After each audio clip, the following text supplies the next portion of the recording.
రావణాసురుడికి 10 తలకాయలంటే అర్థం ఒక విషయాన్ని 10 డైమెన్షన్స్లో చూడగలుగుతాడు ఆయన. 10 తలకాయలు ఇలా అట్టముక్కల్లా ఉంటాయని కాదు, వాడు ఒక తలకాయతోనే ఉంటాడు. వాడికి 10 తలకాయలు ఉంటే మండోదరం ఎందుకు చేసుకుంటుంది వాడిని?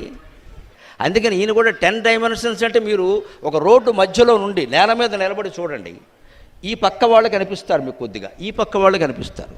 కానీ ఒక 5 అంతస్తుల బిల్డింగ్ పైకి ఎక్కి చూడండి, అప్పుడు ఈ పక్క వాళ్ళు ఆ పక్క వాళ్ళతో పాటుగా దూరం నుంచి మోటార్ సైకిల్ వేసుకుని వచ్చేవాడు కూడా కనిపిస్తాడు. అంటే 3 డైమెన్షన్స్ వచ్చాయి. అంతేకాదు ఈ చివరి నుంచి ఒకడు వస్తూ ఉంటాడు బండి వేసుకుని, వాడు రాంగ్ డ్రైవింగ్ చేశారనుకోండి, ఇంచుమించుగా మీరు 5 అంతస్తుల మేడ నుంచి గుద్దుకున్నాయి నువ్వు గుద్దుకునేది కూడా ఊహించగలవు. అంత దృష్టి నీకెక్కడి నుంచి వచ్చింది మహానుభావ? 5 అంతస్తుల మేడ మీద చూసావు కాబట్టి. రావణాసురుడు అలాగా ప్రతి లోకాన్ని ప్రతి విషయాన్ని 10 అంతస్తుల మేడ నుంచి చూడగలడు. అది 10 డైమెన్షన్స్ అంటే అర్థం, దశగ్రీవుడు అంటే అర్థం.